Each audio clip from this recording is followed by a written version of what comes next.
Essa parte aqui é só uma introdução da parte de retalhos cutâneos que a gente já teve lá no E1.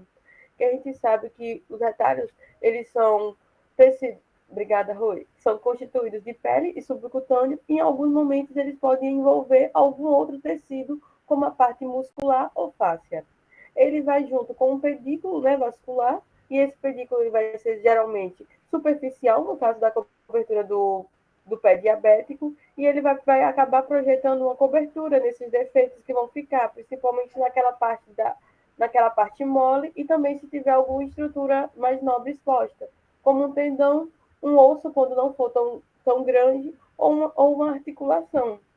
E ela vai acabar buscando, principalmente, corrigir a parte daquelas úlceras diabéticas mais crônicas, e principalmente quando elas são plantares, marginais ou dorsais. Aí, para entender como é que funciona os retalhos cutâneos, a gente tem que entender primeiro a parte técnica dele. E a gente sabe que ele vai ser com base na circulação do pé e do tornozelo.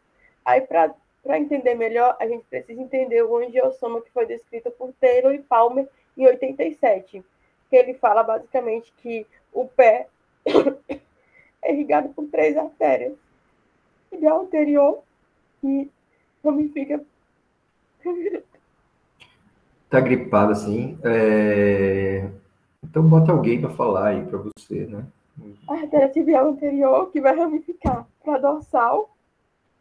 Ui, eu tô vendo você aqui, velho. Tá ruim. A artéria tibial posterior, que vai dar a medial e a lateral, e a calcâneo medial. E a fibular, que vai dar a ramo pro calcâneo lateral e maleolar lateral. É a parte da região dorsal. Ela vai ser irrigada pela artéria dorsal, ela vai irrigar todo o dorso, essa parte de vermelho. A peroneal vai irrigar a parte lateral, o malelo lateral e o calcâneo. Aí vai ser a borda lateral do tornozelo e a parte do calcâneo que está em verde. Esse bioma anterior vai continuar todo o trajeto da dorsal, que ela vai se ramificar mais na frente, e vai dar as interdigitais. E a plantar medial, ela vem da tibial posterior, que ela é menos confiável. Aí ela vai irrigar a parte do hálux e do médio pé. Essa parte em verde claro.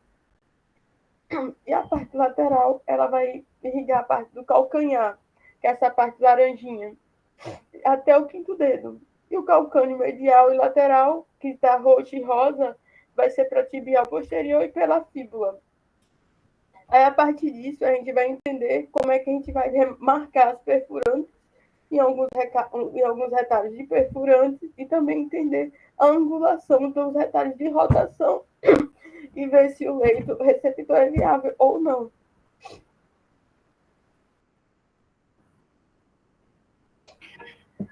Aqui a gente também tem que lembrar aquela parte lá de retalho no início, que o retalho ele tem as suas proporções, então ele tem que ser simétrico.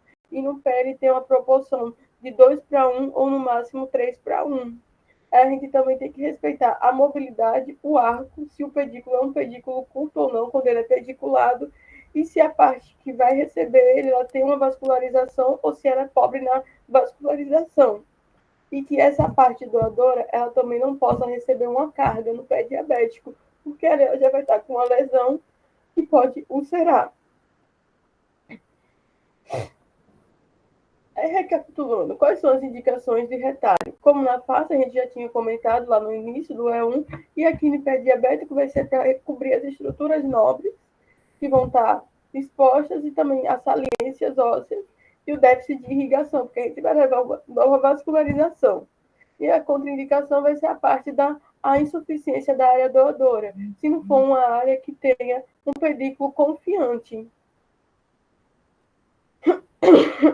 E aqui, só para a gente revisar os tipos de retalhos que a gente já comentou, que é aleatório, axial e perfurante. No aleatório, a gente sabe que a vascularização é mais delicada, porque ela vem do plexo dérmico, então ela é mais limitada. Aí tem aquele avanço simples que a gente tem que ter cuidado na hora da dissecação para não tirar a fáscia junto. E o axial, ele vai ter a sua artéria perfurante própria, que ela vai ser anominada, né? E O perfurante cutâneo ele vai ter uma septocutânea. É uma artéria mais confiável, porque ela vem de mais profunda.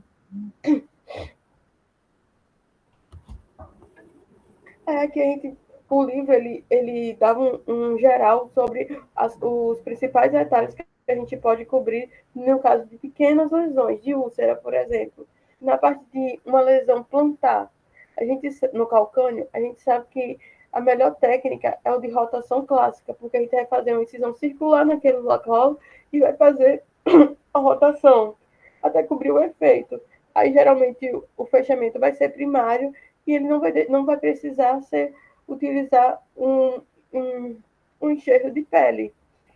Então, aqui a necrose vai ser mínima, a depender da tensão exigida na sutura. E o outro vai ser o de avanço, o VY. Ele vai estar indicado quando é na parte do antepé, principalmente na parte ali na cabeça do metatarso. A gente vai fazer a marcação e a incisão em V e vai avançar a pele do centro. Aí vai formar um Y, porque o que sobrar do retalho embaixo a gente vai juntar as duas laterais e vai formar a base do Y. Aí esse vai ser um retalho de desenvolvimento. Aqui a tensão também é mínima e a cicatrização também é cerca de 1 ano. A cicatrização cerca de 1 ano. A cicatrização completa no retalho de avanço aqui no antepé vai ser cerca de 1 ano, se o paciente não pisar. Aí bota o gesso de contato total, que troca semanalmente para observar a área. Sério, 1 ano? Porra. É. Não vi isso, não. Eu até li esse capítulo, mas tá bom, vou ver isso, porque eu acho que não é possível. 1 ano. Vamos. Porque a área que tem mais pressão, mais carga, acaba que o paciente ele sempre vai estar fazendo microlesões naquela área. Aí a cabeça do metatarso ela sempre vai estar fazendo microlesões. Não, então, mas depois que cicatriza, depois que fecha, aí você tem que botar o gesso de contato total e trocar semanalmente. Não, ou então botar como é que se diz? Uma palmilha. Palmilha de descarga, né? Que não pegue naquele lugar. Tem que ter sempre, a parte do retalho tem que estar sempre protegida, né? E você tem que ver também se você pode alterar a biomecânica, alguma cirurgia na cabeça do metatarso, uma osteotomia, alguma coisa, entendeu? Uhum. Então tem que ver isso. Mas como é que se diz? Mas 1 ano ninguém vai esperar no gesso, botando. Mas eu tenho a impressão que é menos. Sarou a ferida, você tem que deixar. Você tem que deixar. 3 a 18 meses. O quê? 3 a 18 meses? Foi o intervalo de recuperação, cicatrização completa. Sei aí. Mas geralmente, na minha experiência, você faz esses retalhozinhos, leva, sei lá, uns 2 meses para fechar, se ele não pisar, né? Se ele pisar, não vai fechar, vai abrir tudo. E depois, aí você tem que botar, aí você bota ele para pisar, mas descarregando, né? Para não botar. Porque senão, ninguém vai ficar sem pisar 1 ano todo, né? Aí não tem jeito. Mas vamos lá, enfim. Mas só para você perceber que tem que ter os cuidados aí, né? Não pode pisar de jeito nenhum e ir adiante. Esses retalhos é interessante vocês arranjarem um jeito de comprar Tem uma propaganda aí que toda hora aparece quando eu entro no Instagram, de alguém fazendo uns retalhozinhos, uma borracha, sei lá o que é. Fazer, enfim, comprar um plástico grosso, um pedaço de borracha, de alguma coisa que dê para cortar e ficar treinando esses retalhos todos, entendeu? Porque se aparecer um caso, uma feridinha pequena no pé, né? Uma coisa pequenininha, e você faz esses retalhozinhos ao caso, né? Então é interessante saber, né? Porque a maioria dessas lesões pequenas, na verdade, se você tirar a carga, ela vai acabar fechando muitas vezes, né? Às vezes não precisa fazer nada. Agora, se você rodar um retalho, geralmente apressa a situação e a cicatrização fica, em vez de ficar uma cicatrização mais frágil, fica uma cicatrização melhor, né? Por isso que é sempre bom rodar um retalhozinho para fechar. Vamos lá, vamos adiante. E tem um retalho em hélice. que é mais para quando tem uma região, uma região de defeito no tendão de Aquiles. Aí vai ser aqui baseado em uma perfurante. É semelhante ao sural. É o sural. Aí a gente vai fazer uma rotação de forma de espiral. Ele vai ser isolado e a gente vai isolar a perfurante, como o doutor Alex faz. É aqui a gente tem que identificar a perfurante antes, porque é uma área, como a gente viu no angiosoma, é uma perfurante não tão confiante.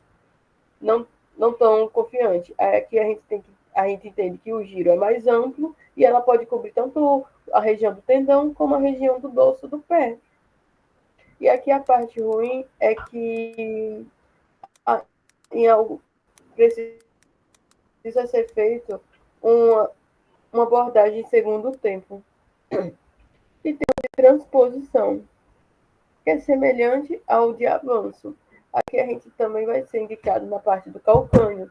Aí aqui a gente vai fazer uma transferência em linha reta para cobrir o defeito. A gente vai deslocar da área, do leito, e vai transpor para cobrir. Aí aqui a gente vai ver que precisa do enxerto na área que foi descoberta, o defeito maior. E tem o de rotação modificado. O de rotação modificado, ele tem a vantagem que ele é uma combinação. Ele é tanto de transposição como de rotação. Eu estou levando ele para frente e estou fazendo um arco de rotação. Então, estou ampliando o movimento dele. Aí aqui ele vai ser em formato triangular.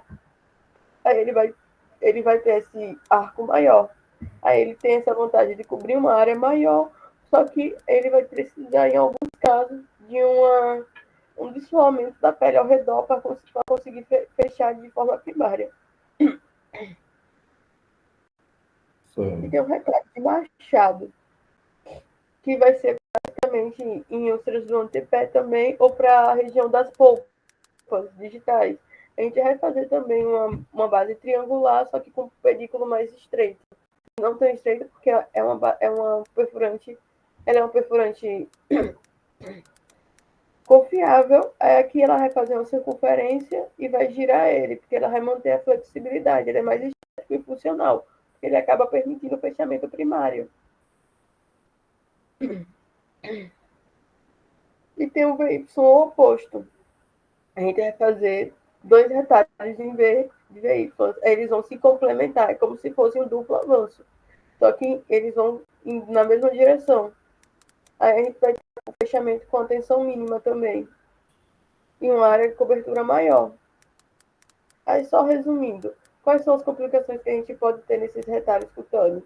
A parte da necrose marginal, que vai ser oriunda quando tiver uma área, uma sutura com tensão, ou que não foi tão deslocada, ou uma parte da deiscência, porque a gente fez um excesso de tração, tentando transpor mais um pouco, não respeitando o eixo de 2:1 ou 3:1.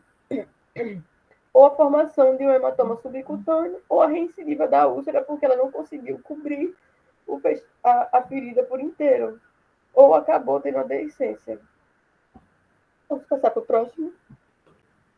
Isso. Por falar nisso, essa paciente ficou boa? Resolveu? Não? Como é que tá? Fica mais. Sumiu. Oi? Sumiu. Ah, sumiu tá bem. Quando não sobe, porque ninguém vai assumir mesmo, então se sumiu é porque resolveu. Vamos lá. Eu posso passar para o próximo, gente? Que era depois, mas tá falhando já. Vamos. Vamos. Você ficou com o quê? Esses retalhos de rotação? Foi esse, que é o básico do início, e o retalho do músculo extensor curto dos dedos. Só com esses dois. Ah, você ficou com esse extensor dos dedos, né? Pronto, então vá. Alguém fale aí, então, por ela. Ajudem, minha gente. Marcos, rápido, hein? Vamos lá. Então, a gente sabe Sim, que ele é um outra retalho. coisa para explicar nesse retalho, você tem que, claro, você tem esse conceito dos angiossomos, não sei se você viu, né? Tem essa área, e são esses 3 principais eixos vasculares, a tibial posterior, o tibial anterior e a fibular, né? Então, essas áreas mais ou menos, tibial anterior é mais o dorso, assim, a grosso modo, para vocês ficarem sabendo, é o dorso, a tibial anterior é a parte do parte lateral do pé, do calcâneo, tornozelo, né? Desculpe, a parte mais lateral do retropé, né? E posto lateral, e o tibial posterior vai mais a parte medial e o dorso do pé, né? Ou o dorso não, a planta do pé. Então, vocês têm que ver a artéria que geralmente é mais acometida é a tibial posterior, né? Na patologia diabética. Então, aí você vai ter que usar retalhos que sejam desses outros angiossomos que estão mais saudáveis, né? Então, por exemplo, a artéria, esse retalho que a gente faz do sural, então ele muitas vezes é preservado em diabetes, porque a tibial posterior é mais acometida, por isso que o paciente perde dedo, geralmente é o primeiro dedo, o segundo. Então, é mais difícil perder os dedos mais laterais. Mas aí o que acontece? Aí você tem que ver os retalhos. Então o retalho sural, na verdade, ele é nutrido através das conexões com a tibial anterior, a fibular, né? São ramos ali daquela região. Então, geralmente, estão mais preservados. Então, por isso que dá para fazer em diabético, né? Esse retalho, quando você precisa de uma lesão maior no calcâneo, etc. Um retalho bem interessante para o diabético. Mas sempre prestar nesse negócio dos angiossomos, né? Então, na hora que você for para ver os que estão mais sadios. Principalmente os retalhos pediculados. Esse aí de rotação local é mais... Né? Você está vendo se a pele está nutrida, não, tem vascularização e roda, não tem problema. Agora, quando for fazer um retalho pediculado, tem que ver qual é o angiossomo que está mais acometido, né? Pronto, vamos lá, vamos continuar. Então tem esses retalhozinhos, eles cobrem uma quantidade mínima de tecido, né? Então, vocês têm que as lesões, né? Então, vamos lá. No retalho de avanço, no pé diabético, a gente vai obedecer as mesmas proporções de um pé saudável? Cara, Então, geralmente, eu gosto de fazer com um negócio bem conservador, né? Próximo de 1 para 1, que é Porque às vezes você faz 1 para 2, 1 para 3, né? Depende da área, né? Eu prefiro manter bem conservador, porque você não pode fazer menos do que isso, né? De 1 para 1, senão você não vai conseguir rodar. Então, eu tento fazer mais ou menos isso, né? Pode ser um pouquinho mais, sei lá, 1.2 para 1, mas eu não arrisco a fazer muito, não, senão... Porque, na verdade, quanto mais o comprimento, né, e menos a largura, mais ameaça o retalho. Então, teoricamente, se tem menos circulação, né, você tem que ser mais conservador aí. Agora, eu nunca vi nada assim em relação a isso, não. Não sei. Beleza. Mas a gente faz, né? Tenta fazer a largura o mais ampla possível aí, no caso. Vamos lá. O que mais? Vou falar do extensor curto dos dedos. Isso, falei isso também. Muscular o músculo cutâneo, que ele vai ser baseado no músculo extensor curto dos dedos. Aí ele vai ter um tamanho no máximo de proporção de 4 por 6 centímetros, e ele vai ser irrigado pela artéria dorsal do pé, que ela é um ramo da artéria tibial anterior. O arco de rotação dele, ele acaba sendo pequeno e ele é indicado para cobrir uma lesão do pé, se ela for medial ou se ela for lateral. E a gente pode ampliar esse arco se a gente for em direção à artéria tibial anterior, e pode levar até a região do platô tibial, aumentando o pedículo. Aí, como eu tinha dito, ele vai ser indicado para pequenos ou moderados defeitos. Platô tibial? Platô pilão. Foi isso aí. Confundi, Pilão. desculpa. Pilão. Aí vai ser indicado para cobertura de óssea, de tendões ou até mesmo de placas. Aí aqui a gente tem que entender a parte da anatomia dele. Como é que é o músculo, né? Ele é um músculo profundo, da segunda camada. Ele é um músculo que tem um formato de trapézio, né? E ele vai se originar lá na face anterior do calcâneo, no ligamento taulo-calcâneo, e no calcâneo inferior da face lateral. E ele vai estar e ele vai estar inserido no retináculo dos extensores inferiores e vai inserir também nos extensores longos dos dedos e nas falanges proximais dos dedos. Ele vai ficar abaixo do tendão dos extensores longos, que é esse que a gente vai rebater para conseguir dissecar ele, e também vai estar lateral ao extensor longo do hálux. Aqui a gente tem que entender que a artéria dele vai ser a artéria tarsal lateral, que é um ramo da artéria dorsal do pé, e ela veio da artéria tibial anterior. Ela vai penetrar o extensor curto dos dedos a cerca de 1 ou a 3 centímetros da articulação talo-crural. Isso. E o pedículo, o pedículo ele vai ser curto, por quê? Porque o pedículo, a tarsal lateral, ela tem cerca de 2, no máximo 2 centímetros, mas ela vai ser confiável porque ele vai ser da origem da tibial anterior.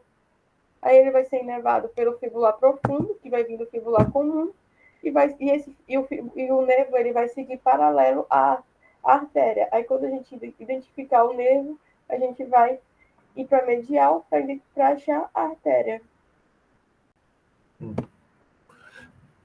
Aqui, para ficar mais fácil de visualizar, quando a gente está visualizando a olho nu, para a gente entender onde a gente vai fazer as inserções. Aqui a gente está traçando de onde vem a artéria tarsal e de onde ela está vindo. Ela está vindo da artéria da dorsal do pé, que vem da tibial posterior. Aí a gente vai palpar o pulso anterior e vai descer longitudinalmente no dorso do pé. E vai fazer, passando para a técnica, senão eu já ia falar tudo. Aqui a gente vai fazer como? A gente vai identificar com Doppler ou através da palpação do pulso e também vai identificar o músculo. Como é que a gente vai identificar o músculo? A gente vai pedir para o paciente estender os dedos, aí a gente vai palpar ao mesmo tempo, aí vai sentir onde fica o extensor curto, que é na lateral. Pronto. Na lateral, aí a gente vai fazer uma incisão longitudinal em S, e essa incisão longitudinal em S, ela vai iniciar lá na articulação do tornozelo, lateral ao pulso tibial anterior, onde a gente vai palpar, e vai até o espaço interdigital, o primeiro espaço interdigital, que vai ser o local da nossa dissecção. Aí aqui a gente vai fazer a retração dos extensores, a retração dos extensores longos para acabar expondo o extensor curto que está abaixo dele e vai identificar também, após isso, a artéria, a tarsal lateral e as veias comunicantes. E, lateralmente, a ela vai estar o nervo fibular entre o tendão extensor longo dos dedos e o extensor longo do hálux e vai fazer a ligadura dessa fenda, daqueles raminhos dessa fenda, como a gente tinha feito no retalho que a gente fez pro pé do dedão, da reconstrução do dedão, que eu esqueci qual é o retalho o nome. E após isso a gente vai mobilizar o músculo, né, no sentido mais medial, para que a gente consiga aumentar esse arco de rotação. A gente vai movimentar ele tanto para medial como para distal, para que ele possa cobrir o defeito. E ele pode ser levado tanto com a ilha de pele como somente o músculo. Se for levar junto com a ilha de pele, a gente vai precisar fazer um enxerto de pele para cobrir aquela parte que foi retirada. Aí ele vai acabar sendo indicado para essas áreas. Aí aqui um exemplo, eu peguei um artigo para mostrar, é de 2018, e ele mostra como esse retalho ele é versátil, né?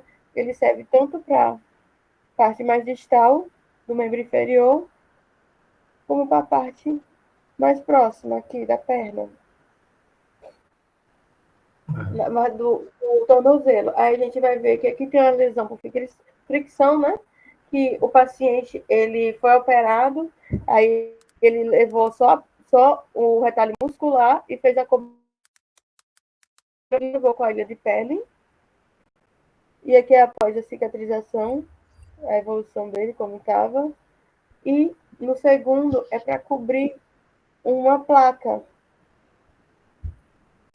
na parte distal da tíbia. Aí o paciente também, ele portador de diabetes, aí ele também não levou a ilha de pele, ele decidiu cobrir com o enxerto que ele preferia, por causa que, quando a gente leva a ilha de pele, a gente vai botar a pele no dorso, só que é uma região de flexão, de dorsiflexão. Aí tem muita mobilidade. Pronto, vou falar aqui do retalho perfurante da artéria plantar medial. É um retalho fascicutâneo da área do peito do pé, que é essa região aqui da parte medial do pé. É um retalho que tem uma capacidade boa de suportar carga e tensão, devido à semelhança, né? A gente vai ter daquele princípio de usar um tecido, né? Semelhante à área que a gente vai fazer a realização do retalho. Esse retalho é baseado nas perfurantes do ramo superficial da artéria plantar medial, que a artéria plantar medial é um dos ramos da tibial posterior.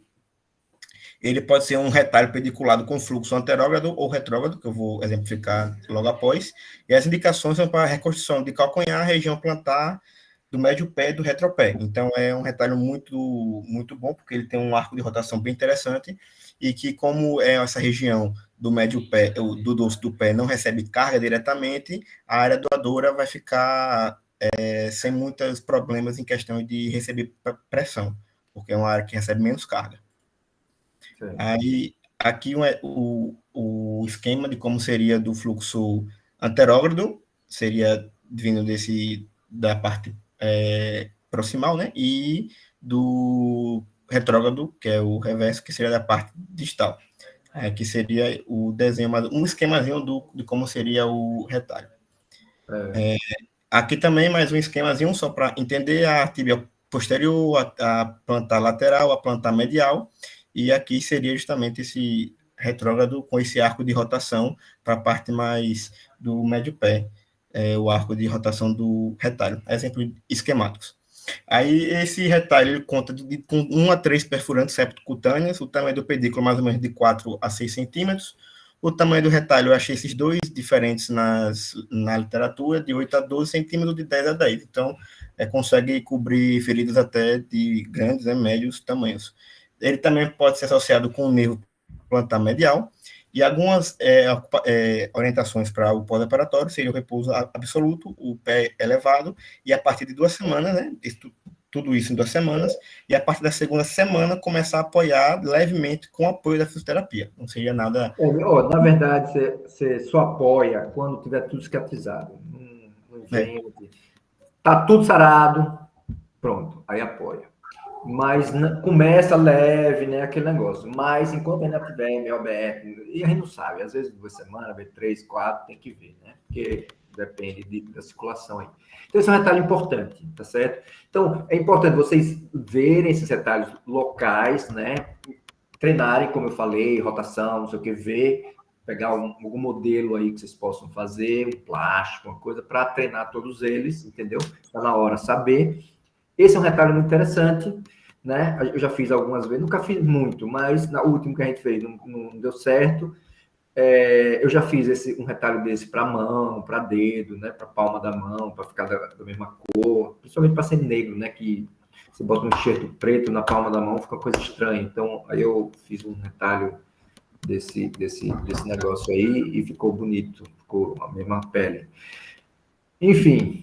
Então, a quadrúpula, você detecta as perfurantes, desenha o retalho, a depender da distância, do tamanho que você quer, né? Do seu trajeto, faz essa linha aqui na parte posterior do maléolo medial e faz a incisão. Eu vi que tem um artigo que falava incisão mais medial e outro fez uma incisão mais nessa parte aqui distal. E aí você, nessa incisão, você vai ver 2 músculos, o abdutor do hálux e o flexor dos dedos.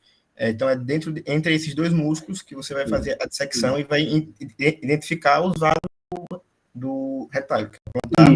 Isso aí é aquele mesmo princípio, né, que a gente faz com o chinês, né? Você tem que pegar o ganchinho e ir por baixo do vaso, para o vaso ficar no retalho, tá certo? Então, ele fica, então, o que erra na dissecção é que o negócio está embaixo, às vezes, desses músculos, né? Então, você tem que abrir tudo e arrancar esses vasos. Aí você acaba tirando as perfurantes que estão indo para o músculo, às vezes. Então, tem que tomar cuidado. Tem que identificar um lado, do outro e tirar. Que aí é que perde. Mas tá bom, vamos perder muito tempo. Aí aqui, eu só vou dar aqui alguns exemplos dessa região aqui, ó, do calcanhar, levantou o retalho, cobriu e a área doadora é coberta com enxerto de pele parcial. Fica bem satisfatório. Então, lembrar sempre isso, aí o reverso, né? Aí isso ficou bem legal. Então, aqui esse também, retalho... região de halo. Isso. Interessante esse retalho, vocês lembrarem que se o cara tiver pé chato, tiver pé desabado, aí não pode, né? Você tem que primeiro ver se aquela área não Sim. tem carga, demarcar, o cara tá em pé, você marca a área que não está recebendo carga, senão você vai criar um problema aí, certo? Eu tô comprando um podoscópio. O podoscópio é uma coisa que a pessoa fica em pé e aparece o desenho do pé, né? Você olha embaixo, tem um espelho, então serve para você testar, para ver se está tendo pressão a mais, né? Vamos lá, então esse retalho é importantíssimo. Então, a gente já viu 2 retalhos aqui, desse músculozinho. Quanto mais retalho você sabe, mais você tem coisas para fazer, porque às vezes um estava vascularizado, tá? Então, vamos lá, fibular curto. Aqui o retalho muscular fibular curto, acho que é um pouco mais conhecido. O músculo fibular curto tem origem no terço médio inferior da face. Vamos lá, isso aí. Pronto. Por E pronto, pular. Tem Eu nunca vi ninguém usar esse retalho fibular curto. Tem esse aqui, da artéria calcânea lateral. Esse é importante, é um retalho que foi descrito por Masquelet, e esse é um retalho interessante. Vamos lá. Os que eu nunca vi ninguém fazendo, né, gente? Porque o que eu já vi de retalho são 30 anos aí, vendo isso, e esses aí, nunca vi ninguém fazer esse negócio de calcânio. Então não deve ser importante. Vamos lá. Esse aí já vi, muito ser feito. Aí, eu faço cutâneo baseado na artéria calcânea lateral, que 90% ela é um ramo terminal da artéria peroneal, mas pode ser um ramo terminal da posterior, tibia posterior em 10%. A indicação dela é reconstrução de calcanhar e cobertura de tendão calcâneo, do tendão de Aquiles, e as dimensões geralmente são de 3 a 5 centímetros, de 3 por 7,5. É um retalho de uma cobertura de pequena para média, né? De lesões pequenas para médias. Aí, como é que é feito esse retalho? Esse aqui também, vamos passar para essa aqui. Pronto. A gente vai pegar aqui o maléolo lateral, e a gente vai definir os limites do retalho. O limite proximal é essa linha aqui, que é na ponta do maléolo lateral até a inserção do tendão de Aquiles, que é essa linha aqui, e a linha inferior, que é o limite inferior, seria até a borda anterior do calcâneo. Aí você vai definir o limite proximal e o limite distal, e sempre acompanhando o maléolo lateral. Então, esse é o desenho do retalho, e aí faz a incisão na borda posterior do maléolo lateral, que seria essa parte aqui, e aí logo nessa região vai identificar duas estruturas importantes, que é a veia safena parva e o nervo sural, que estão justamente nessa região posterior ao maléolo lateral. Então aí disseca bem, separa essas estruturas, né? Vê os amos que estão indo para a região adiposa ali do retalho, pode levar esses amos, mas não leva o nervo, assim, né? Pelo que eu entendi. E aí, depois que disseca essa parte do maléolo lateral, disseca a parte distal, e o eixo de rotação é justamente essa borda superior. Então, dá para ver aqui na figura B que o eixo de rotação é essa linha, entre a ponta do maléolo lateral e a inserção do tendão do calcâneo. E aí, isso aqui é o arco de rotação, e aí vai rotacionar dependendo do tamanho que você criou do retalho. E aí a área doadora preenche com enxerto. Assim, em todos os artigos que eu vi, eles sempre reclamavam que a parte estética ficava bem feia.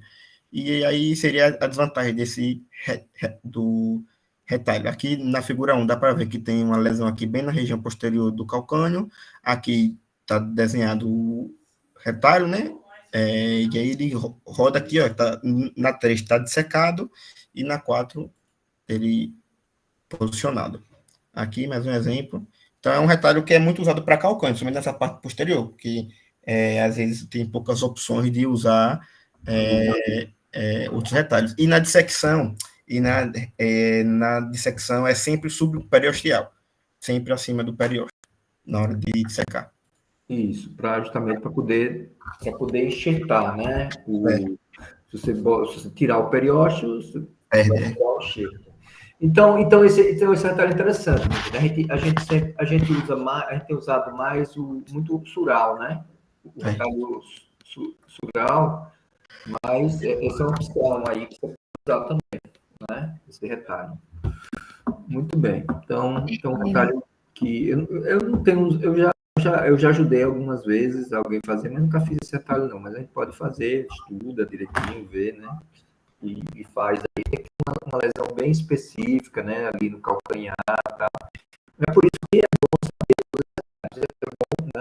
porque tem vários pacientes que a gente não consegue fazer anastomose, microcirurgia, um monte de coisa, então você tem que ter o máximo de opções possíveis, né? Então, isso é uma opção. Então, uma das coisas, os princípios da aula, só para quem vocês estão dando aula, uma das coisas é falar coisas óbvias, entendeu? Você sempre dando uma aula, você vai dizer, essa informação, será que eu acho que alguém na sala não saiba isso? Né? A lesão do plexo braquial incapacitante. Tem 30 pessoas na audiência. Será que essas 30 aí acham que uma lesão do plexo braquial é uma coisa boa, né? Não é uma coisa incapacitante? Então, não vou falar isso, porque é uma idiotice. Né? Perder tempo e encher linguiça. Né? O plexo braquial tem 5 raízes. Aí é uma plateia de cirurgiões de mão. Será que não tem? Será que alguém aí nessa plateia não sabe que o plexo braquial tem 5 raízes? Entendeu? Então tem coisas idiotas que as pessoas ficam falando e perdendo tempo e acaba o tempo da aula, em vez de falar coisa importante. Então vocês sempre que dão aula, vocês olha aí, quem é que dando aula para sei lá, um estudante de anatomia do primeiro ano de medicina, você pode falar que o plexo braquial tem 5 raízes. Mas se é tudo especialista, não tem, né? Você tem que ir ao que interessa. Se você está falando de Oberlin, você tem que ir logo e falar, né? Pode até falar que foi inventado pelo Oberlin, né? Para introduzir, mas não pode ficar perdendo tempo, isso, aquilo, outro, entendeu? Então, tem que ser objetivo, entendeu? Então vocês veem, vocês estão falando com os estagiários aqui. Será que alguém não sabe isso? Então, não vou falar. Se você acha que, só para não ser que você acha que ninguém sabe disso. Então, vamos lá. Então, não precisa ficar remoendo coisas assim. E isso leva para a vida toda. Não é nas aulas, depende do público, né? Então, você tem que ver o público. Será que não sabe? Para não ficar enchendo linguiça e perdendo tempo. Tá certo? Vamos lá, vamos embora. Vamos lá, retalho abdutor do Alex. Aqui, só a única informação que é importante do que já não foi falado é a questão de retalhos cutâneos e musculares, né, da questão da sustentação do peso. Outra coisa que é importante é quando você faz o retalho, não apenas o retalho é necessário, né, você tem que fazer o retalho, mas também tem que garantir que o paciente não vá sustentar o peso para não serar novamente. Outra coisa são infecções graves, desbridar radicalmente, se a infecção for muito grave, você desbrida, espera um tempo para livrar aqueles vasos da infecção e você fazer uma cobertura com retalho para fazer com que o retalho não seja perdido, né? E além disso, você preparar um retalho que é o que a gente fala no chinês, né? A gente faz um chinês que é emagrecido depois para poder o paciente conseguir calçar. Então não adianta fazer um retalho que depois o paciente não consiga utilizar uma prótese, um calçado ortopédico que vai ser necessário. E também retalhos locais, regionais e retalhos livres.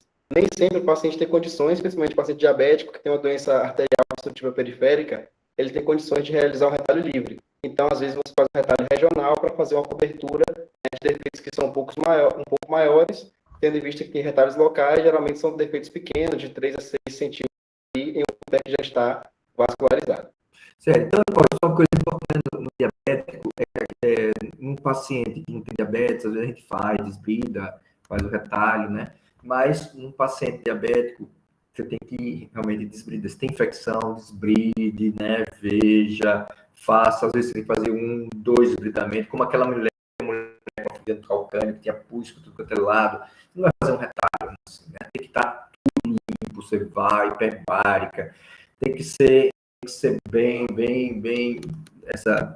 ter certeza que não tem pus nenhum, não tem, né? Pode ter uma necrosezinha aqui e ali, tudo bem, mas se estiver infectado, você tem que tomar cuidado, né? E essas outras coisas também, né? Prestar atenção na carga,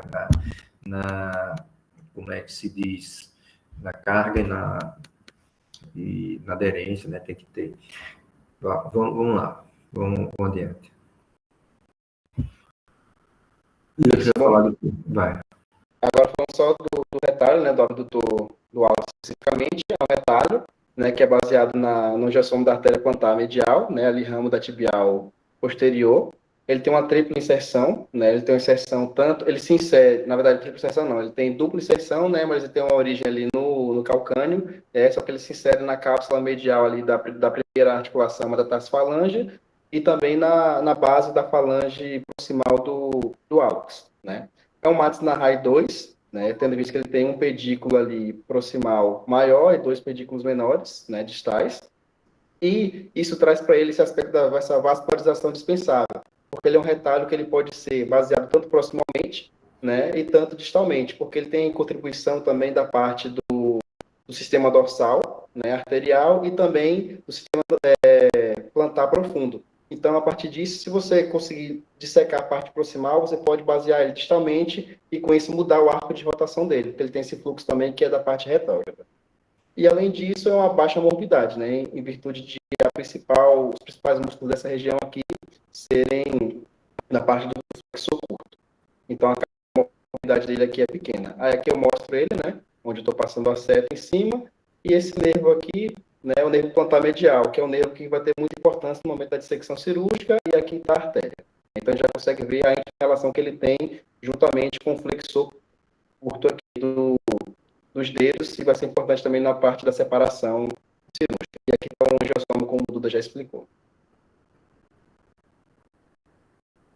As principais indicações, né, para o abdutor do hálux é a região de tornozelo, retropé e mediopé, né? Ele pode ser utilizado tanto para cobertura, mas também para preenchimento. É muito comum você ter uma infecção que acaba tendo osteomielite e você acaba tendo osteólise, principalmente do calcâneo. Então, você pode preencher, né, usar esse músculo para fazer o preenchimento, né, e evitar uma degradação ainda maior do osso. Ele pode ser baseado distalmente, como eu já expliquei, e você também pode associar ele a um retalho fasciocutâneo, né? Isso você consegue meio que alongar o pedículo dele e cobrir áreas ainda maiores. Aí eu trouxe esse artigo só para mostrar, né, que diferentes autores realizaram diferentes quantidades de retalho, né, em pacientes, desde infecções na parte ali do tornozelo, né, retropé, mediopé, até na região dorsal, em diferentes casos, infectados ou não, e eles foram bem aplicados nessas diferentes regiões.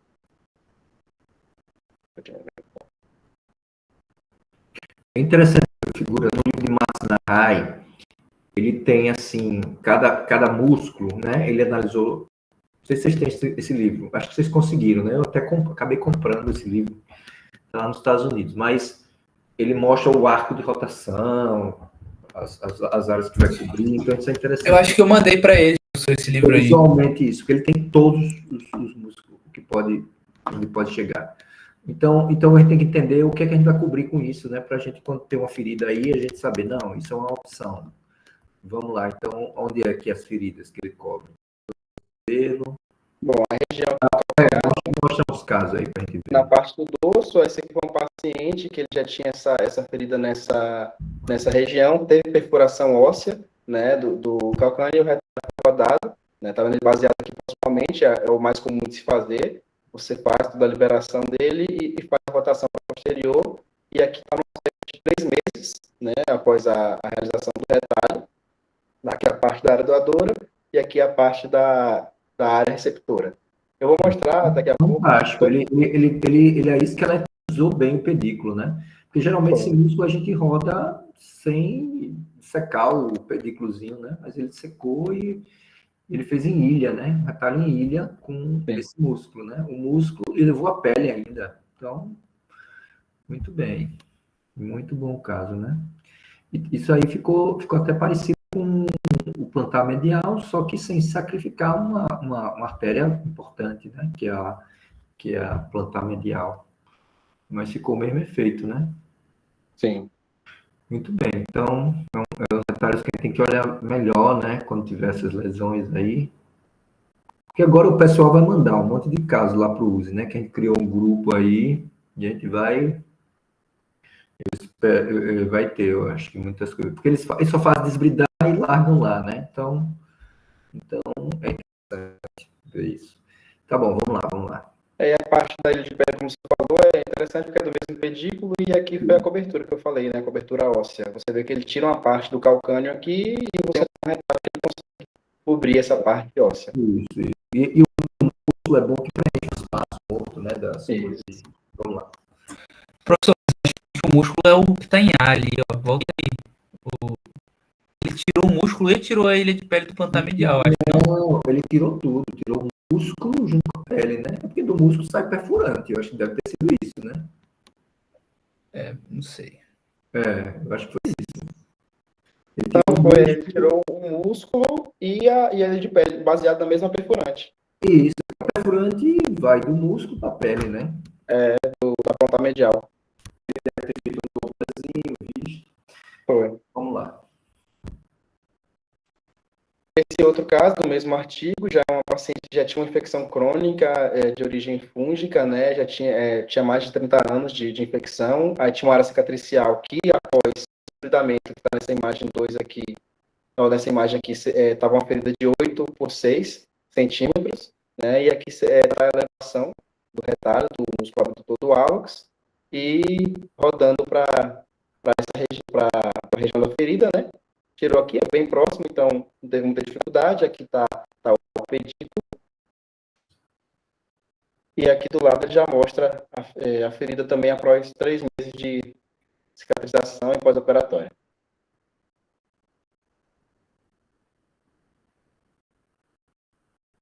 Bom, aí mais só falando sobre a técnica, né?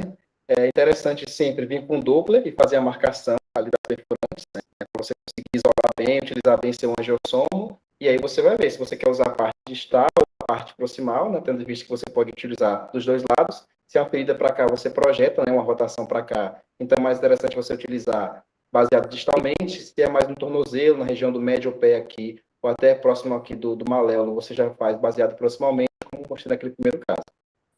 Aí sempre que você vai fazer após a marcação, né, você faz a incisão ali no aspecto medial do pé, que é como você tem que fazer, é interessante você fazer a incisão de tudo que não tem de tecido vivo, né? Excisar todos os tecidos mortos ali, para que você não tenha nenhuma fonte de infecção secundária, como mostra nessa imagem aqui, fazendo a incisão dessa pele que já está cruenta e necrosada.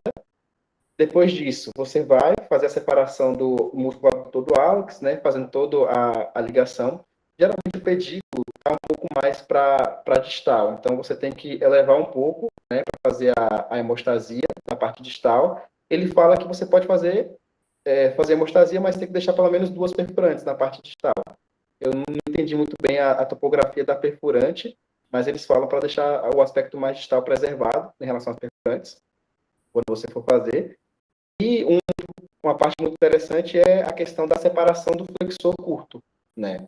Aqui coloquei do hálux, mas é dos dedos. Você tem que isolar bem esse músculo para não comprometer a função dele, que é muito importante, né? De fazer a flexão ali dos dedos e também acabar não lesando a mesma perfurante que vai para ele, né? Porque, afinal de contas, também é da artéria plantar medial, então tem a irrigação desse músculo e o nervo plantar medial que também vai inervar esse músculo tá nesse aspecto. Então, você tem que tunelizar e aqui ele utiliza até um descolador para poder fazer essa separação. Só falando, aquela imagem lá mesmo, Gabriel, que você tinha mostrado, o músculo era só aquele A mesmo, viu? Eu abri aqui o artigo. O resto é planta medial. O músculo porque o músculo ele é pequenininho, ele não é desse tamanho do B. O A é o músculo, essa setinha que tá o A, sabe? O B ele rodou o planta medial, ele rodou os dois, entendeu? O músculo foi só para preencher o gap. Entendi. Mas interessante isso aí mesmo. Ele tirou o músculo, tunelizou, jogou para cá e depois pegou a elisfério subcutâneo e rodou por cima, né? Isso. Mas interessante essa técnica aí. Entendi. Pronto. Eu nunca tinha visto isso, não, mas enfim. Não, nunca vi esse retalho levar a pele, mas então era 2 retalhos, na verdade, né? Então, é interessante também, gente, vocês procurarem vídeos no YouTube para botarem na biografia, entendeu? Porque aí a pessoa clica e dá uma olhada também. Porque esses retalhos, como eu disse, vocês têm que mostrar, enfatizar mais a indicação, para que tipo de ferida, né? Falar alguma coisa sobre a técnica, mas os detalhes assim não vai ter como discutir isso. É melhor algum vídeo, né, que o cara mostra, narra e tal. Então, o importante é isso. É um overview aí da técnica, mas não ficar muito tempo, porque senão fica muito tempo e não dá.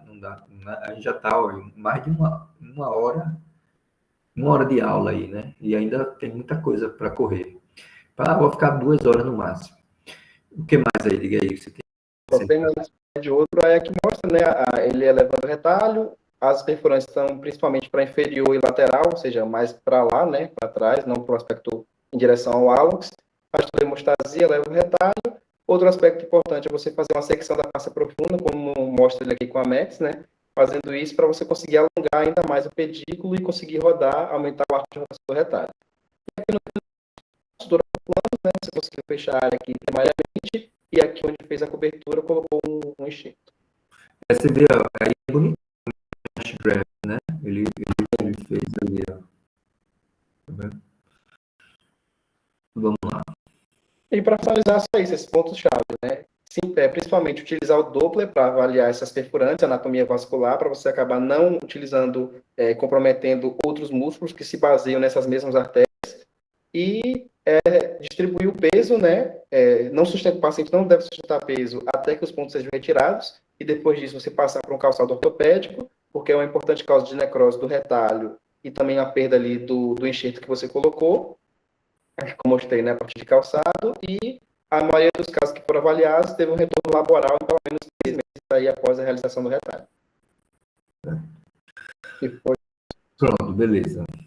Então vamos, né?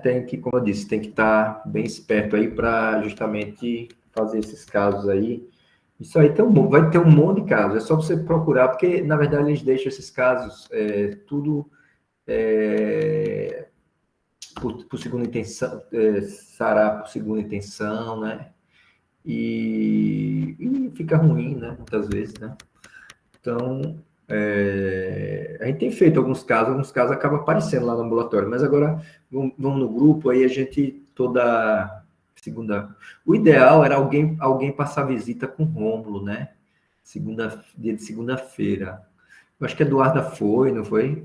Mas pelo menos para aí fotografa os vários casos, entendeu? Combina com ele e tira foto e a gente discute os casos e vê como é que faz. Eu vou ver se as pessoas que estão lá operam, depois que operaram o paciente, mandam uma foto para o grupo, entendeu? Para a gente ficar sabendo, que aí a gente pega muita experiência, faz todo um ou 2 retalhos desse de rotação, bota um dia, né? Faz tudo. Entenderam? Vamos lá, vamos adiante aí. Pronto, vou falar de 2 retalhos, né? Primeiro é o flexor curto dos dedos. Ele é muito utilizado para cobertura de calcânio. Ele é bom porque ele é um retalho até grandinho, assim, em comparação a esses outros músculos do pé, né? Mas a parte do tendão em si não tem tanta substância, mas o ventre muscular sim. Aqui eu coloquei a origem e a inserção, porque é importante a gente saber na hora da dissecção para poder desinserir ele corretamente. E ele tem mais ou menos 10 centímetros por 4 centímetros, mas a gente sabe que, apesar desses dados no livro trazerem, né? A gente sabe que quando roda e tudo mais, na verdade não é esse tamanho todo, né? Então, tomar cuidado com o tamanho desses retalhos intrínsecos do pé e musculares. Ele é irrigado tanto pela artéria plantar medial quanto pela artéria plantar lateral, mas o ramo que a gente vai se basear nesse retalho é o ramo da artéria plantar lateral, né, que irriga ele aqui mais nessa parte proximal dele, e que é o ramo principal dele. Para a gente fazer ele chegar mais distal, se a gente quiser chegar perto do tendão de Aquiles, né, a gente pode fazer uma calcanectomia, né, aqui embaixo da inserção dele, para poder tentar puxar ele mais, que ele tem um arco de rotação de 180 graus, então você pode inserir isso aqui e meio que inverter ele, né, totalmente. Esses tendões aqui vão parar aqui, certo? E tem a descrição de um retalho miocutâneo, mas o arco de rotação é muito pouco, e muito pouco é coberto com isso, eu não acho que vale a pena ser feito. Pronto, aqui, exemplificar, geralmente a incisão ela é feita nesse plano aqui, certo? Então você vai fazer a incisão, vai dissecar ali a face plantar e vai cair direto nele. Você vai de cima para baixo, desinserir ele e ligando os perfurantes distais, né? Que vão para ele. E você vai separando ele distalmente do flexor longo dos dedos e mais proximamente do músculo quadrado plantar, né? Então você vai e quando você chega mais na parte proximal você consegue visualizar. Aqui é uma imagem boa porque mostra a artéria plantar lateral dando ramo, né? O pedículo para o músculo. Aqui está o tipo de úlcera que ele pode cobrir, geralmente nessa região do calcâneo, eu acho que seria o mais indicado. Isso. Você vê que é uma lesão até grande. Dizem que ele chega até o tendão de Aquiles, né, mais posteriormente, ali na região do tornozelo. Só que a gente vê que na parte mais distal ele não tem tanta substância assim. Então, acho que não vale a pena a gente usar para isso. É mais para essa região do calcâneo mesmo. Viu? E aqui essa parte aqui, que foi as únicas fotos que eu achei dele miocutâneo, mas você vê que é quase um retalho de rotação, né? Assim, enfim, não é muita coisa, não. Enfim, não vale a pena. Pronto, seguindo Então, uma coisa sempre interessante de quando você faz um retalho para calcânio é você aparar um pouco o calcanhar, né? Porque ele é meio pontudo, né? Então, aí você tira um pouquinho a ponta dele. Então, sempre... Quando eu faço para calcanhar mesmo, eu sempre faço essa ostectomia que eles falaram, né, aí. Isso aí para diminuir a pressão. Então, isso aí também diminui a pressão no retalho. É uma coisa que pode fazer, né? Então, isso aí é uma área que ocorre com uma certa frequência, né? Essa lesão no calcanhar aí. Então, como é que se diz? Então, é uma opção aí que pode ser vista, né?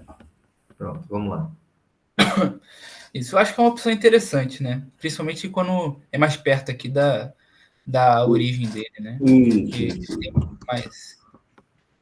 Pronto, outro músculo que a gente tem aqui, o abdutor do dedo mínimo, ele é mais utilizado para a parte lateral do tornozelo, dizem que chega até o malelo, se você conseguir fazer uma dissecção boa. O calcâneo e até o dorso do pé também, né? A região do médio pé, principalmente. Ele é um músculo muito fino, né? Apesar dele ser um pouco longo, mas ele é bem fino. Então, as lesões que a gente vai procurar são lesões finas, realmente. É mais para preencher espaço. Ele tem origem no calcâneo, né? A inserção dele é na base da falange média. Na literatura, ele tem 10 centímetros de comprimento por 3 centímetros de largura, mas lembrando, né? A gente fez o abdutor do hálux e viu que ele não tem esse tanto de largura, é bem pouco mesmo, então não é tanta coisa assim, se a gente for parar para pensar. A irrigação é da artéria plantar lateral, então aqui tem um esquema, né? A artéria plantar lateral, ela vai dar ramo para o flexor curto dos dedos e logo depois vai dar ramo no terço proximal desse músculo, ramo para ele. Então a gente pode fazer ele tanto baseado proximal quanto distal, mas o ramo principal dele é dessa artéria plantar lateral. E ele pode ser também miocutâneo, né? Mas eu também não achei umas fotos boas dele, não. Aqui só mostrando como é que a gente vai desenhar o retalho, a gente vai palpar ele, né? Fazer uma incisão acima dele, acima de onde a gente vai encontrar ele, vai separar ele distalmente da falange, né? Vai vir ligando as perfurantes por baixo dele ali, né? E aqui é uma imagem dele já dissecado. E aqui o aspecto final, como é que fica com essa cobertura do calcâneo, né? É até bem interessante. Assim, quando a lesão é pequena, é um músculo até bem interessante. E lembrando que a parte tendínea também, que é basicamente metade do músculo aqui, como a gente pode ver, é bem fininho. Então, a parte proximal, de novo, né? A parte do músculo em si é bem melhor do que a parte do tendão para cobrir. Aqui outra imagem para mostrar o quão pequenininho ele é, né? Quando a gente está dissecando. Então, basicamente, é mais para preencher realmente a cavidade aqui, que outra imagem mostrando. E até tem resultados bons, viu? Quando você consegue uma boa utilização desse músculo, ele tem bons resultados. E é isso. Isso. Então, uma das coisas no pé, a gente sempre prefere retalhos cutâneos, entendeu? Do que musculares. Porque o retalho muscular você vai botar um enxerto, que é uma pelezinha mais fina, mais sujeita a trauma. Então, a preferência é um retalho cutâneo mesmo, entendeu? Mas são opções aí, né, para fazer. Mas a preferência é isso, pele uma pele total, que tenha gordura, que tenha acolchoamento, né? Então, mas tem essas opções aí. Teve mais alguma, não, que ele falou? Deixa eu ver. Vocês falaram todos do... Eu acho que. Peraí, deixa eu Teve ver. alguns que faltaram. Aliás, não, só faltou um aqui que eu acho que é interessante. Mas se bem que a gente não usa muito. É o... Eu acho que do que a gente viu foram esses. O primeiro metatarso dorsal, que você pode rodar do dorso do pé para o tornozelo. Mas tudo bem. Mas foi mais isso aí, né? Esses retalhos do pé. Agora um retalho que não tinha, eu não vi aí foi o sural, né? Não tinha falando. Acho que foi o Heracles que falou, foi a primeira apresentação, acho. Ah, não, foi Duda que falou. Do Primeira apresentação, sural? ela falou sobre o Não. Sural. Foi. Do sural, ela falou? Não. Foi, Sural Reverso, foi a primeira apresentação, ela falou, mostrou uma foto e tudo. Então, será que eu tô louco? Não. Ela falou do sural reverso. Eu acho Não que foi, Duda? Duda, se pronuncia aí, tô passando de Eu valor. não Eu tô vi essa lembrado, foto, não. Nossa, eu tô preto e branco, não foi? Falei, Sural reverso, ela falou. que tinha. Eu falei que era uma hidratação. Eu só não descrevi a técnica todinha, mas eu mostrei ele. Ah, então eu não prestei atenção aí, não. Tá bom, então, enfim, mas o sural reverso com uma lesão maior que está preservada, né? Sem angiossomo lateral. Então, é uma opção sempre, né? E uma opção interessante porque você tem uma cobertura muito grande e de pele, né? Você vê que esses retalhozinhos, né? Fora o lateral, o plantar medial e o... Como é que se diz? E o calcâneo lateral, a maioria como é que se diz? São musculares, né? Esses retalhos que vocês falaram aí no pé. Tem os de rotação, esse retalhozinho pequeno que também pode ser feito, mas geralmente as lesões pequenininhas, tamanho de uma moeda, então não é lesão muito grande, né? Esses retalhos que você roda assim e fecha. Como é que se diz?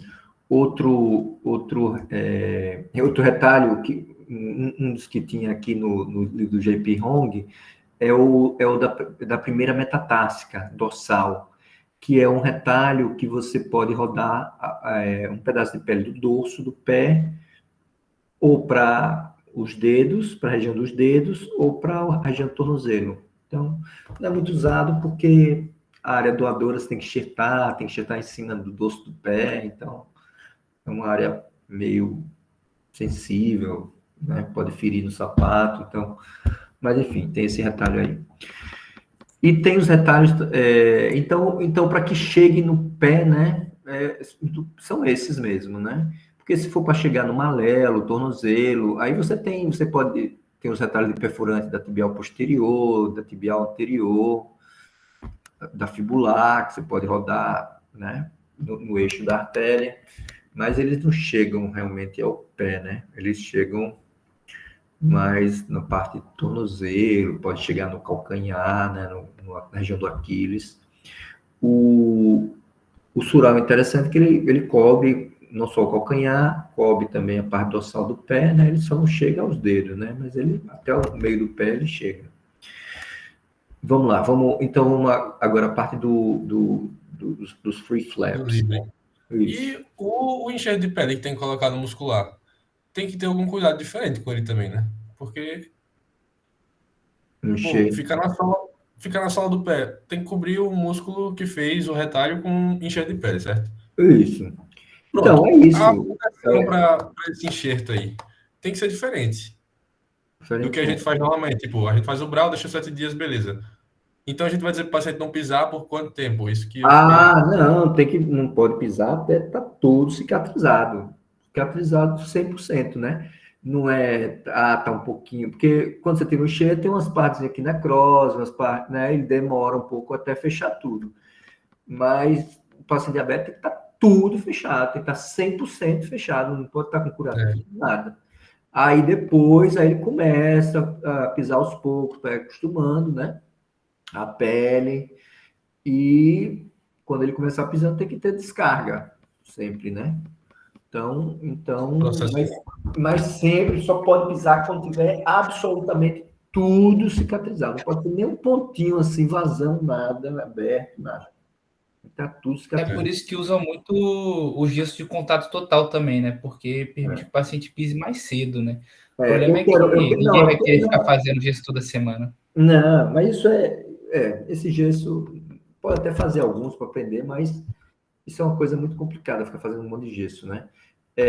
E a outra coisa é o seguinte, porque o problema é isso, é questão de pisar, porque tinha, por exemplo, eu fiz um retalho para um paciente diabético uma vez, foi até, não sei se foi ano passado, era no dorso do pé, ou na planta do pé. Aí esse retalho começou a ficar, sabia que estava não estava fechando, estava meio com hiperqueratose, então ele estava pisando, né? Eu disse, porra, você tem que parar de pisar, senão... Aí eu disse, olha, se isso não resolver, vai ter que amputar o pé. Aí ele parou de pisar, sarou.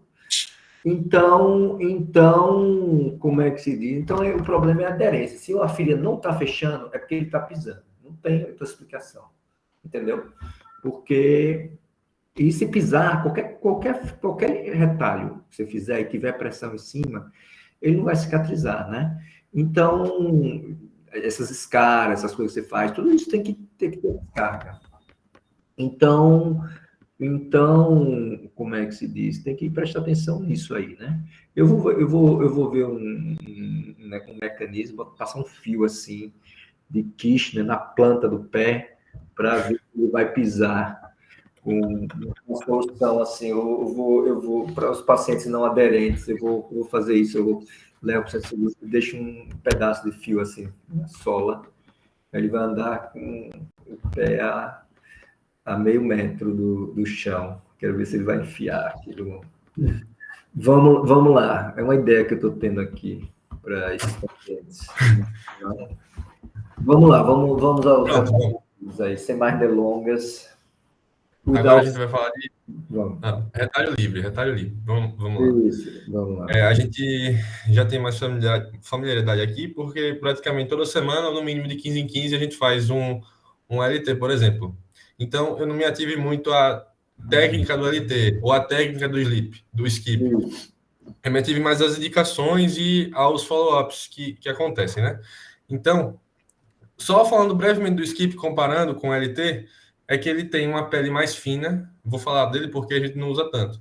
Tem uma pele bem mais fina, um pedículo menor, certo? E o diâmetro também do pedículo é menor. Pronto, essas são as diferenças. Mas assim como o LT, a gente consegue pegar uma grande quantidade de pele. Isso é uma vantagem ou desvantagem de ser fino ou não, depende das indicações do que a gente quer fazer.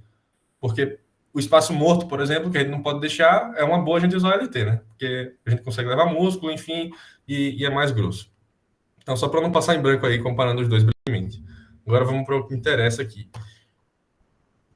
Não passou, peraí. Aí, pronto. Primeira... É interessante, né, nessa aula, eu falei, não sei a quem que eu falei, se foi Marcos, é falar quando é que você pensa no retalho livre, no pé diabético, e o estudo e a avaliação que você tem que fazer no paciente, entendeu? Não é só Eu vou falar sobre isso. Então você vai falar. Então tá bom, vamos lá. Eu queria só acrescentar, Rui, antes aí, que eu não sei se você viu os artigos que eu mandei, mas um dos artigos que o JP Hong falou é que, tipo assim, retalho microcirúrgico e retalho de rotação não tem diferença em taxa de sucesso em pé diabético. Eu achei isso interessante, o estudo que ele mostrou. A única diferença que tem é o atraso na cicatrização e tudo mais. Mas questão de perda em si, ele não viu diferença. Eu achei isso interessante. Esse eu não tinha visto, não, inclusive. Essa aula é baseada no artigo dele, inclusive. Mas esse aí, especificamente que você falou, não vi. Vamos lá. Interessante. Pronto. Só começando aqui. Esse aqui foi um artigo de 2025 desse ano, lá da Microsurgery, que chamou a atenção porque ele conseguiu fazer uma reconstrução com o retalho do skip com o Wagner 4. Aqui o grau 4 de Wagner, né? Que aqui é a tabela que a gente já viu nas outras aulas. Então, que até Marcel falou que a gente consegue ver a gangrena gasosa através da tomografia normal. Então, aqui até o 4, a gente pode pensar em resolver. Se for o 5, realmente não dá, é amputação. Agora, até o 4 aqui, a gente ainda pensa num retalho de rotação ou retalho livre. Provavelmente vai ser um retalho livre aqui nesse caso, porque é mais grave, tem muita estrutura cometida. Pronto, só para dar essa breve introdução, até quando a gente vai pensar. Então, um Wagner grau 4 aí. Beleza. Então, essa aula foi baseada nesse artigo aqui do GP, lá de 2012, que ele usou os free flaps aqui, ele usou o LT, usou o skip, usou o anteromedial da coxa e também usou o anteromedial superior da coxa. Beleza. Ele fez 121 flaps aí. Então, uma das primeiras conclusões dele, não tem diferença na escolha do retalho. Ele não interferiu nos resultados, certo? Então, o que importa, basicamente, é você saber fazer e você conseguir pegar no retalho exatamente o tecido que você precisa. Então, se você precisa cobrir osso, se você precisa preencher espaço morto, você vai escolher um LT, por exemplo. Então, é mais nesse sentido aí. Então, a escolha do retalho não interfere nos resultados. Isso é importante. Outra coisa importante, no mínimo, um vaso para suprir um retalho tem que ter uma velocidade aqui, arterial, de 15 a 20 centímetros por segundo, certo? No mínimo, um vaso tem que ter isso aqui para suprir o retalho. Se tiver menos que isso aqui, não é interessante optar por fazer um retalho livre. Beleza. Então, por isso que a gente tem que ver o Doppler, né? Para aprender, ver se consegue com aquele aparelho que a gente tem fazer, se não, faz com o Doppler que os anestesistas têm ali, né? Na sala, ver se antes de fazer o retalho, testar, né? Os vasos, para ver se tem. Isso é uma coisa que eles frisaram muito nas aulas que tem micro, né? Sim, independe. Eles falaram que uma das aulas que eu assisti, porque eu fiquei no Congresso da Índia, do Ásia Pacífico do ano passado, eu fiquei assistindo as aulas todas de pré-diabético e linfático também, mas eu assisti muita aula de pré-diabético. E o que eles faziam é que se o pulso tivesse palpável, já não tinha problema, já para fazer a microcirurgia, porque o pulso palpável já presumia que ele tinha um fluxo maior que isso, de 20 centímetros por segundo. Agora, se não fosse palpável, ou porque, às vezes, o paciente, sei lá, é mais gordo, não sei o quê, ou tá inchado, alguma coisa assim, aí ele fazia o Doppler e via, né? E analisava. Mas pelo que ele falava, isso, tinha palpável, já não tinha problema. Agora, se não, passar por Doppler para ver e se tinha esse fluxo aí. O que foi isso? Só para interromper aqui, o que foi isso que você mandou aqui? Um filme? Quem é essa lesão de calcanhar aqui que vocês estão... Não, professor, isso aí foi o que eu fiquei de te mandar outro dia. Não tem a ver com a aula, não. Foi o Michael. É aquela paciente que a gente rodou... Não, foi o Michael, aquele que rodou um Sural e o ALT. Michael? Acho que é Michael o nome dele. Tá. Não, você mandou, eu pensei que era algum caso da aula. Sim, vamos lá. Pronto. Dito isso, vamos continuar aqui. E aí, como é que foi? 121 pacientes, 9 anos aí, o espaço amostral, né? De tempo. A massiva maioria era diabetes tipo 2. E uma coisa que eu achei interessante aqui, que assim, me surpreendeu, foi que a média da glicada dos pacientes dele era de 8,5%. Né? E dos 121, tiveram 10 perdas de retalho. Então, aqui são os números de cada retalho, né, que ele fez, o LT 90 e o skip 21, que foram a maioria. E aqui, outra coisa interessante, as anastomoses, a maioria foram anterolaterais, né? Não foi término terminal, foi término lateral, a maioria aqui, 97 e 24, término terminal. Isso. É importante fazer término lateral, porque o cara já está com o pé fudido, sem vascularização, então você vai tirar o vaso todo, né? Às vezes já perdeu o vaso, então você tem que se esforçar ao máximo para fazer término lateral, né? Isso. Vamos lá.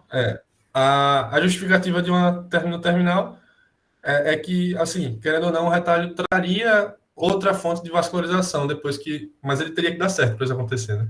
Então, eu acho que são casos mais extremos aqui, fazer uma término terminal. Beleza. Aqui uma tabela bem importante que ele trouxe. Correlação entre perda de retalho e os principais fatores de risco aqui. E aí eu não esperava, por exemplo, que osteomielite, essa glicada aqui, não tivessem associadas com a falha do retalho. Para mim estaria, assim, mais. E o índice tornozelo braquial também, não está. O principal aqui, de relação com perda de retalho, é o quê? Um angiotomo tem que ter sido feito, certo? Vascular, a gente tem que ver a viabilidade dos vasos maiores também. Não basta só os menores. Então, as tibiais precisam estar completas, assim. As duas funcionando. Eu vou mostrar depois, mas se no mínimo uma tibial não estiver funcionando, você já aumenta em mais de 2 vezes a chance de dar errado. Então, no mínimo, as 2 tibiais têm que estar funcionando. Outra coisa é a doença arterial periférica, que foi bem importante aqui. Então, não basta só você ter as tibiais, ele também avalia as ilíacas. Lá em cima, elas também têm que estar bem, bem perfundidas. Se as ilíacas não estiverem tão boas, mas as tibiais estiverem funcionando, já é um fator de risco grande. Então, não deve avaliar só as tibiais. A gente também tem que avaliar esses vasos mais calibrosos aqui. Beleza. Angioplastia prévia. A gente tem uma recorrência de 45% a 84% de estenosado do novo vaso. Então, isso aqui é um grandiosíssimo fator de risco aqui para perda de retalho. Então, o paciente da gente não pode ter feito angioplastia já. Senão, muito provavelmente vai perder.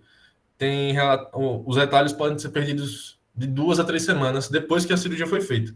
Não é que nem a gente está acostumado que a gente espera 48 horas para ver se vai dar certo ou não e tal. Lógico que a gente espera mais, mas enfim, a gente já tem uma noção boa nas primeiras 48 horas. Né? E aqui não. Aqui nesse mundo aqui, a gente tem que esperar 2 a 3 semanas. E tudo pode acontecer. Isso aí que pode complicar, né? Porque eu não sei se no uso eles fazem, né? Essa angiotomo, que podia pedir para os pacientes, né? É bem importante. Não sei. O Rajindra falou a mesma coisa, inclusive. Vou ver se...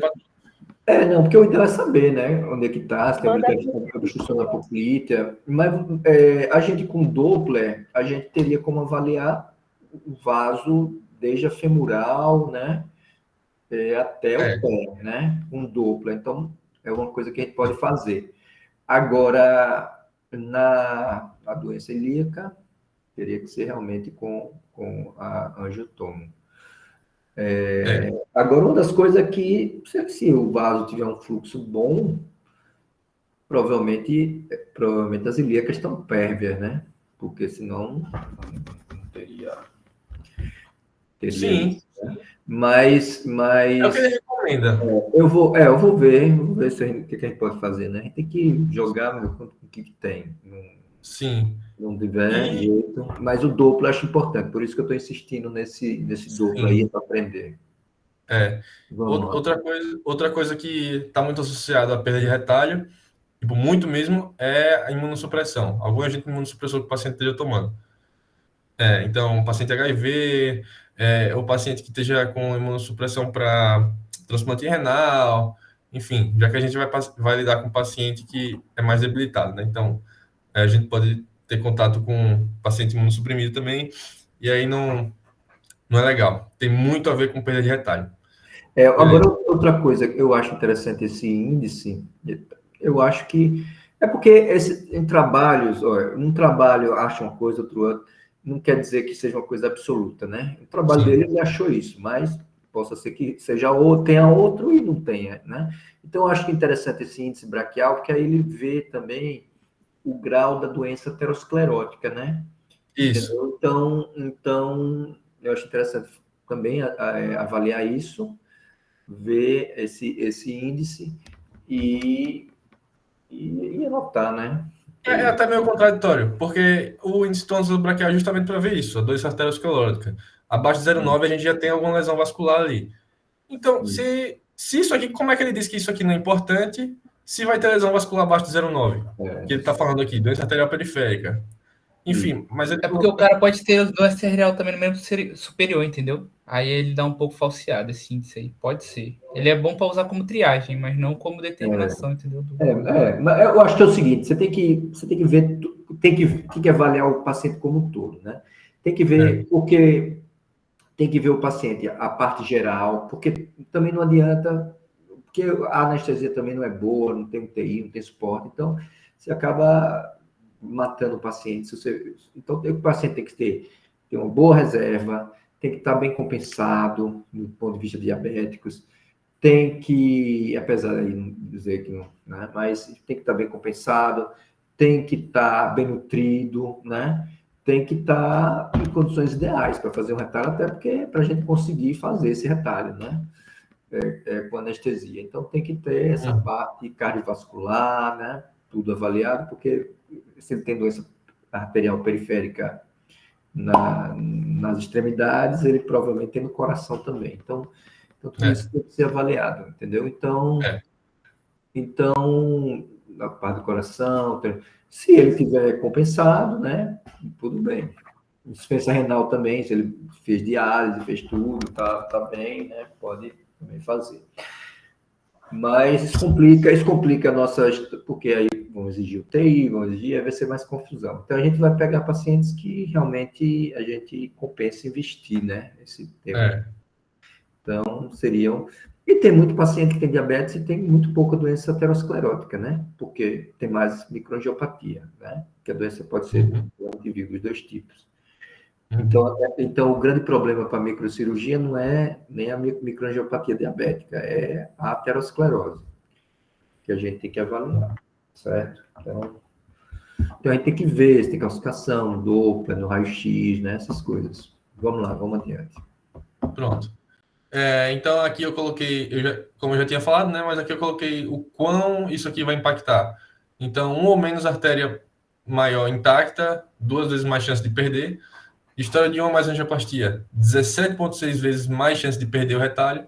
Doença arterial periférica, 10 vezes. E imunossupressor, quase 5 vezes aqui. Mais chance de perder o retalho. Pronto. Que a gente já tinha comentado, né? Aí outra coisa interessante também. Ele cita essa meta-análise aqui que avaliou 18 trabalhos, né? Então, a taxa de sobrevivência dos retalhos aqui foi de 92%. E a taxa de sobrevivência do membro, esses pacientes sendo avaliados ao longo do tempo, foi de 83,4%. Ou seja, eles concluíram, tanto essa meta-análise aqui que ele citou, como o próprio GP, avalia que fazer o retalho tem correlação direta com o salvamento do membro. Isso é importante dizer também. Então, muito provavelmente não vai precisar amputar depois, né, na evolução, né, nos próximos anos aí. Então, essa aqui foi a porcentagem que o GP achou nesse trabalho aqui que eu estou analisando. Aqui foi que ele citou e aqui é a dele, bem parecido, assim, os números. E aqui apenas o antibial pode não ser suficiente para suprir o pé. Ele fala exatamente isso no trabalho dele, e aqui ele coloca na tabela como um fator de risco moderado aí, se não tiver as duas tibiais. E aqui foi o único caso que ele trouxe. Então, aqui a gente tem um pé bem assustador, digamos assim, à primeira vista, né? Necrose total aqui. Então, ele fez a amputação aqui parcial, ali até o meu pé, e usou um ADT para cobrir. Esse paciente aqui teve um resultado depois de 1 ano, e ele não precisou de ajuda nenhuma para se locomover. Não usa muleta nem nada. Lá descrito. Você veja, viu, minha gente, o que acontece aí, que eles fazem no uso. Então, eles debridam isso e largam assim o pé, né? Aí, o que vai acontecer? Vai demorar uma infinidade para isso sarar. Se ele não pisar, vai sarar. Qualquer ferida sara. Mas o que vai acontecer? Vai ser uma pele tão fina que esse cara, como é que ele não vai poder usar um sapato? Tudo que ele bater aí vai ferir. Então vai ser, aí acaba o quê? Amputando na perna para cobrir, para fechar. Ou amputando mais ao nível do retropé, né? E aí, por exemplo, ele não precisa nem prótese para andar com um pé assim. Né? Não usa prótese aí. Então é interessante a microcirurgia para justamente minimizar a amputação e e melhorar a função, né? Então, acho que é bem interessante aí. Isso. Às vezes, um caso desse, o cara amputa o cara lá na perna, na coxa, sei lá. Isso é bem agressivo, né? Vamos lá. E não pode esquecer de associar aos procedimentos secundários que é importante fazer depois da cirurgia do retalho, que é a liberação do aquileu aqui, a principal. Não pode deixar de fazer, senão muito provavelmente vai voltar a úlcera. Era isso. Essa aula era isso. Pronto. Então, faltou uma parte interessante que também eles frisavam muito na aula, e que tem também aí no livro do GP, que é o intraoperatório, né? Quando é que você vai ligar? Ou como é que você vai lidar com a parte técnica, que a dissecção do retalho é a mesma. Embora uma coisa interessante que eu acho é tirar retalho do membro superior, tá certo? Porque muitas vezes o retalho do membro inferior, ele tem aterosclerose também, né? Então, às vezes você tira um lateral da coxa, eu já vi todo empedrado ali, os vasos todos, entendeu? Então eles também podem estar comprometidos, né? Esses retalhos. Então, por isso que um dos retalhos que eu gosto muito no pé diabético, eu fiz vários lá nos Estados Unidos também. Eu fazia muito lateral do braço, chinês. Aqui a gente fez alguns casos, uns 3. A maioria foi chinês. Então, porque os vasos estão perfeitos, né? Então, embora o do pé às vezes não tá, mas os do retalho tá. Então, a pior coisa é você anastomosar 2 vasos ruins, né? Um no outro. Então, é bem complicado. Então eu acho que fazer uma análise aí bem dessa, né? E uma das possibilidades é isso. E o chinês tem a vantagem que ele é bem fino e ele não dá problema, né? Depois ele desincha e fica perfeito, né? Então, um retalho que eu acho mais interessante até do que o skip, né? É porque eles não gostam do chinês, porque ele deixa aquela cicatriz no braço, né?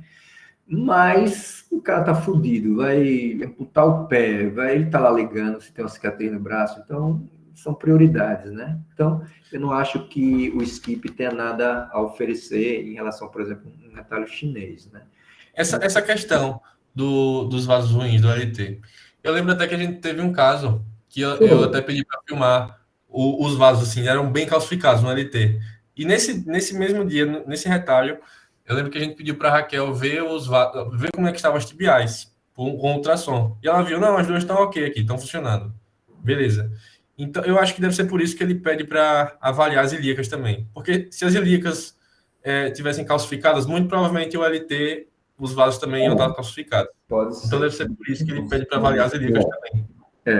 Então talvez, nesses casos, preparar, se for fazer LT, mas deixar o braço ali preparado para uma emergência.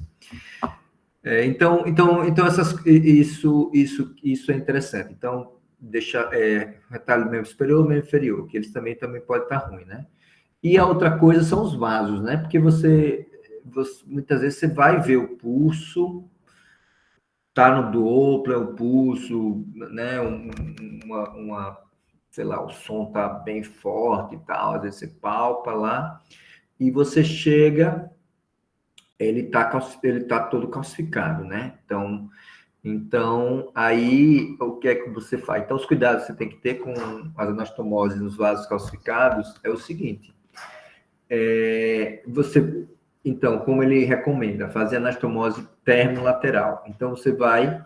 Porque, às vezes, a calcificação... Porque o grande problema da calcificação é que ele fica entre a média e a íntima do vaso. Então, o que é que acontece? Então, ela acaba não tendo uma aderência da íntima ao músculo lá, a camada, ela fica meio solta, né? Então, por isso que ela fica tudo esfolhado, assim, aí você vai fazer anastomose, a íntima se arrebenta, como é que se diz? ela se dobra. Então, é bem difícil você fazer anastomose, né? Então, ele aconselha, e como ele aconselha sempre termo lateral, né? Porque senão você vai tirar um vaso principal para o pé. Aí você pega e vê, porque às vezes a calcificação ela não é bem distribuída, né? Às vezes tem áreas que não tem calcificação. Então aí você vai procurar uma área que não esteja tão calcificada, né? Então você vai lá, palpa, olha, porque também visualmente você vê, né, que aquela área ali está calcificada. Então é você procurar, né? Secar o vaso e procurar um lugar ali que ele não esteja calcificado, né? Aí você vai fazer a sua anastomose de preferência termolateral, né? Então, mas prestando bem atenção na íntima para você pegar todas as camadas, porque às vezes você pega, se não pega a íntima, então ela não fica suturada, fica um flap ali solto dentro do vaso. Então, tem que prestar bem atenção nisso.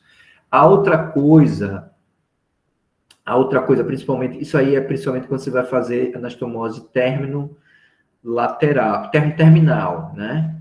Então, é o clamp também, né? Então, já fiz uma vez num paciente diabético.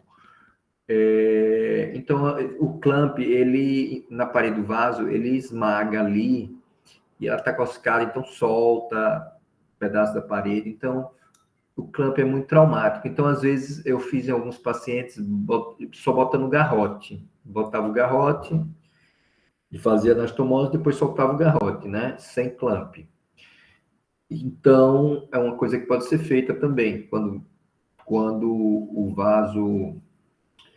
eu me lembro que nesse paciente eu tirei um chinês e a tibial posterior estava bem...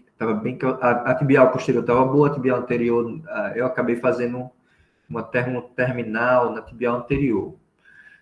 Ele tinha fibular, tinha tibial posterior, então acabei fazendo. E eu fiz assim, porque o vaso a gente via que estava bem friável, né? Então, ficou legal. A outra coisa que ele fala é você prestar atenção sempre, se o vaso está calcificado, você tem que entrar agulha naquele vaso de dentro para fora.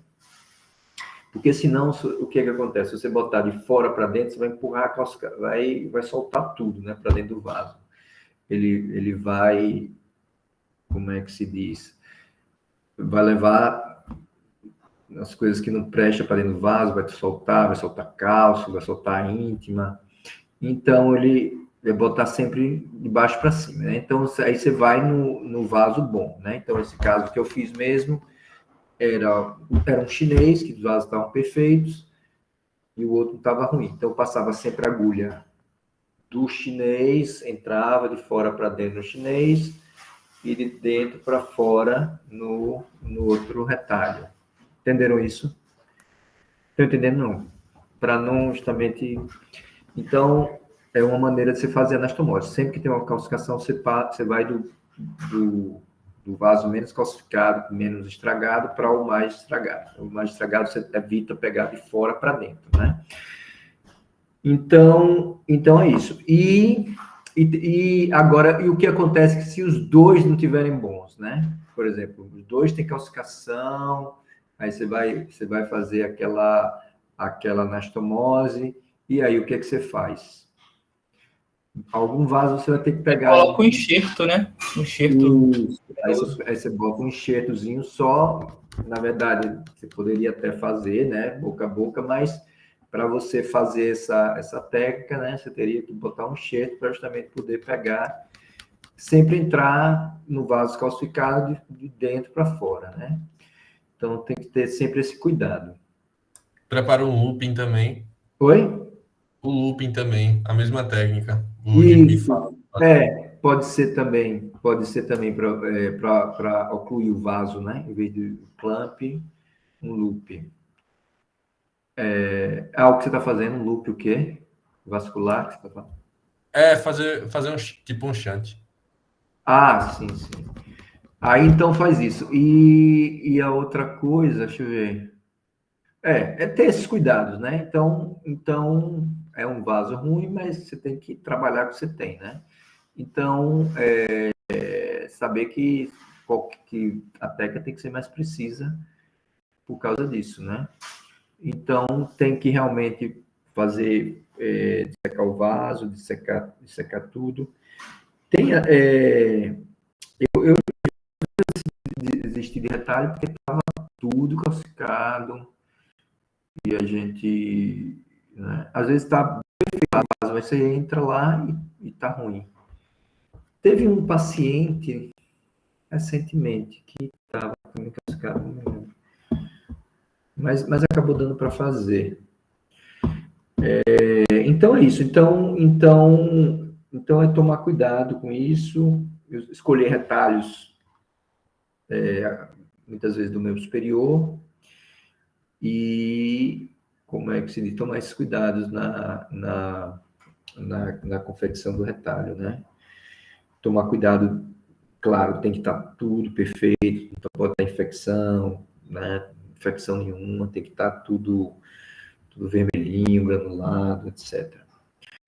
Então, acho que é interessante para a gente estudar bem esses pacientes e ver, né? E ver o que vai fazer, o que seria melhor, né? Para esses casos. E se for realmente para microcirurgia, tem um protocolo, né? Que tipo de paciente, idade, se tem insuficiência renal, se tem isso. Então, idealmente, o paciente. Mas muitos pacientes deles, eu vejo muitos que têm microangiopatia, né? Que é uma coisa mais distal. Então, acho que vai ter muito paciente que a gente vai conseguir fazer, outros não, outros a gente vai decidir na hora se vai fazer ou não. Mas é bom ter o máximo de